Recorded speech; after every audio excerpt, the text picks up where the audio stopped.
베드로를 만나게 된 고넬료는 베드로를 찾아서 자신의 집으로 초청하게 된 경위를 설명을 했습니다. 고넬료의 구제와 기도를 들으시고 천사를 보내어 베드로를 초청하게 되었다라는 고넬료의 설명을 들은 베드로는 하나님은 어떤 사람을 받으시는지를 깨닫게 되었습니다. 오늘 34절과 35절의 말씀에 이렇게 말합니다. 베드로가 입을 열어 말하되 내가 참으로 하나님은 사람의 외모를 보지 아니하시고 각 나라 중 하나님을 경외하며 의를 행하는 사람은 다 받으시는 줄 깨달았도다 라고 말씀을 하십니다. 하나님은 사람의 겉모습을 보시지 않는 분이다 라고 말합니다. 그리고 사람들의 중심을 보시는 분이십니다. 그의 중심에 하나님을 경외하는 마음이 있는가, 또 하나님을 경외하는 마음으로 어떤 것을 실천하며 살아가고 있는가, 이런 것을 보시는 분이죠. 그리고 그렇게 행하는 사람이라면 유대인이든 또 이방인이든 이런 것과 전혀 상관없이 그 사람을 인정하고 그리고 그 사람을 받으시는 분이시다라는 것입니다. 이 말씀은 영적 이스라엘이라고 불리고 있는 우리 기독교인들에게도 동일하게 적용되는 말씀이죠. 하나님은 우리가 진정으로 하나님을 경외하는가, 우리가 의롭게 행하며 살아가고 있는가를 보시는 분이십니다. 우리가 얼마나 오래 믿었는가, 또 우리 조상 몇 대에 걸쳐서 기독교 집안인가, 이런 것들은 하나님의 기준이 아니고 하나님의 관심사가 아닙니다. 어린아이라 할지라도 진정으로 하나님의 말씀대로 행하는 사람이라면 그 사람은 하나님 앞에서 인정되는 사람이고, 그리고 그 외에 다른 어떠한 조건들이 사람들이 보기에는 다 놀랄 만한 그런 사람이라 할지라도 하나님의 말씀대로 행하지 않는다라면 그 사람은 하나님과 상관이 없는 사람입니다. 그렇기 때문에 우리들은 오늘 말씀을 생각하면서 우리 자신을 돌아볼 수 있게 되기를 바랍니다. 나는 하나님이 인정해 주실 만한 그러한 모습을 갖고 있는가? 나는 진정으로 하나님을 경외하고 있는가? 나는 정말 아무런 대가 없이, 목적 없이 이웃을 구제하고 섬기고 돌보고 있는가? 그러니까 이것을 다른 말로 말한다면 하나님을 사랑하고 이웃을 사랑하고 있는가? 이거를 돌아볼 수 있는 오늘 시간이 되기를 바랍니다. 베드로는 고넬료에게 예수 그리스도의 복음을 전했습니다. 그러면 베드로가 전한 복음의 내용이 무엇입니까? 하나님께서 예수 그리스도에게 성령과 능력을 기름 붓듯 하시고 화평의 복음을 전하게 하셨다라는 것입니다. 그래서 예수님께서는 선한 일을 행하시고 마귀에게 눌린 모든 사람을 고치셨다라고 말씀을 하고 있습니다. 마귀에게 눌린 모든 사람을 고치셨다. 이것은 귀신 들린 사람들을 고치셨다라는 것을 말하는 것과 아울러서 그것을 포함해서 본질적으로 하나님 복음을 통하여서 그 복음이 하는 일이 무엇이냐? 그것은 무엇이냐면 마귀에게 눌린 모든 사람이라는 것입니다.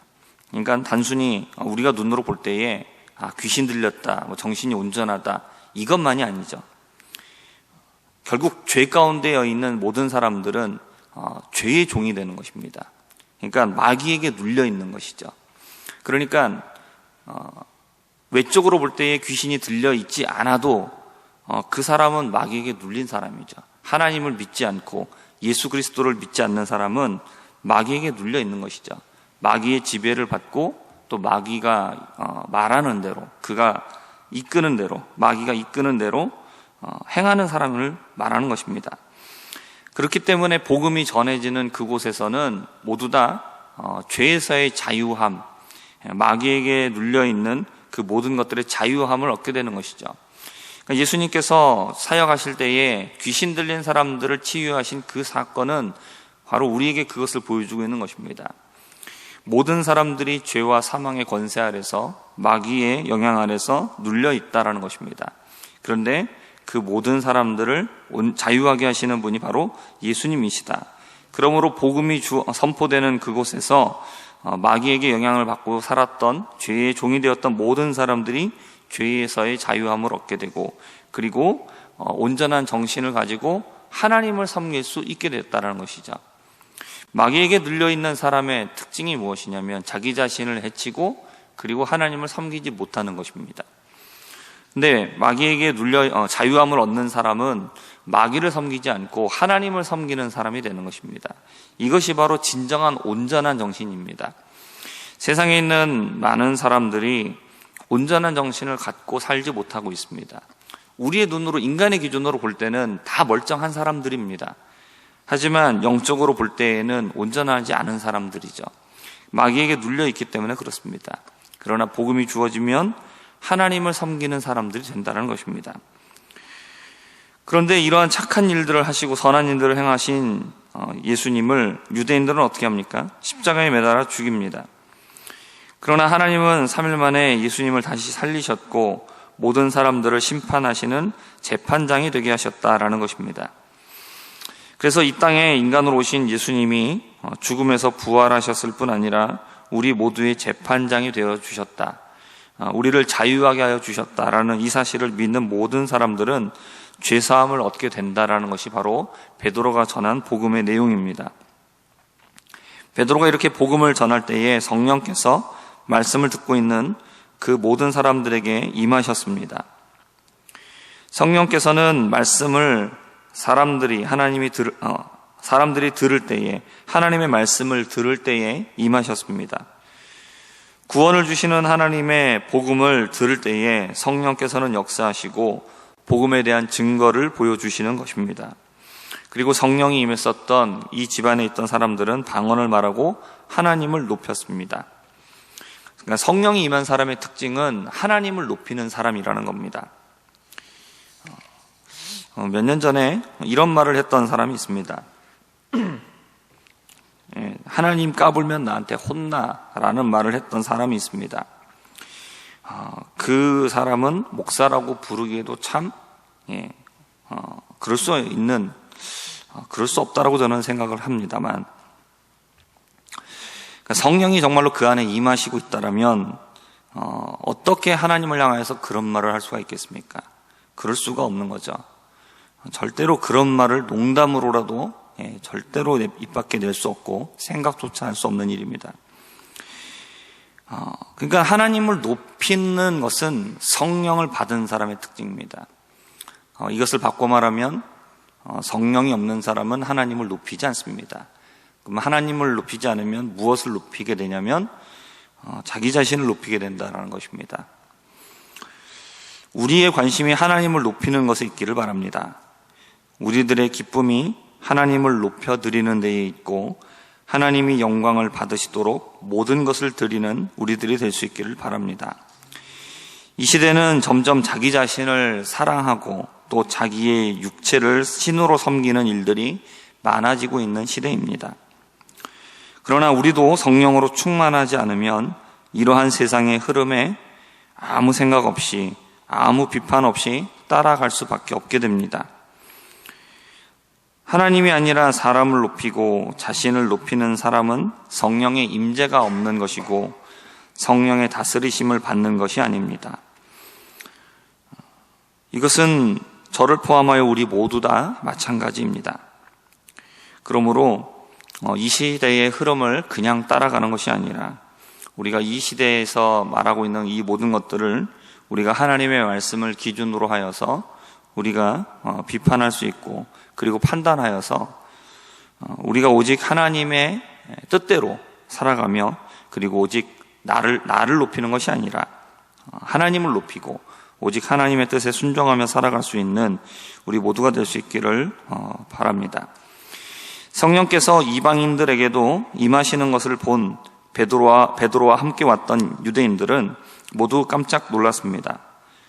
이런 일이 가능하다라고 전혀 생각하지 못했기 때문이었죠. 하지만 그것은 인간의 생각이었고 그건 인간이 정한 한계였습니다. 하나님은 누구라도 하나님을 진실되게 섬기는 자들에게 성령을 부어주시고 함께 하시는 분이시죠. 베드로가 이 모습을 보고 47절에 이렇게 말합니다. 이에 베드로가 이르되 이 사람들이 우리와 같이 성령을 받았으니 누가 능히 물로 세례 베푸는 것을 금하겠는가. 그리고 예수 그리스도의 이름으로 세례를 주게 되었습니다. 그러니까 우리가 행하고 있는 지금 세례는 성령이 임하신 성령 세례를 세례 의식으로 공인하는 시간입니다. 그렇기 때문에 세례는 오직 예수 그리스도를 자신의 구세주로 확신하게 믿고 고백하는 사람이 받아야 되고, 그리고 교회는 오직 이런 사람들에게만 세례를 베풀어야만 합니다. 말씀을 정리하겠습니다. 하나님의 구원의 이 복음은 어느 누구의 의지대로 전파되는 것이 아닙니다. 이것은 오직 하나님의 뜻대로 되는 것입니다. 교회는 이러한 하나님의 뜻에 순종하고 이 뜻을 실현하는 곳이 되어야 합니다. 오늘 우리는 함께 기도하면서 우리 교회가, 그리고 이 땅에 있는 우리 한국 교회들이 오직 이 하나님의 뜻을, 복음을 전파하기를 원하시는 하나님의 뜻을 실천하는 이것을 이루기 위해서 애쓰고 힘쓰는 우리 교회들이 다 될 수 있도록 하나님의 은혜를 부어달라고, 하나님의 성령을 우리에게 부어달라고 기도할 수 있는 우리 모두가 되기를 주님의 이름으로 부탁드립니다. 기도하겠습니다. 하나님, 이 세상 가운데에 오직 하나님의 복음을 전하는 우리 교회가 되게 하여 주시고, 또 이 땅에 우리 한국 교회들이 될 수 있도록 은혜를 더하여 주시옵소서.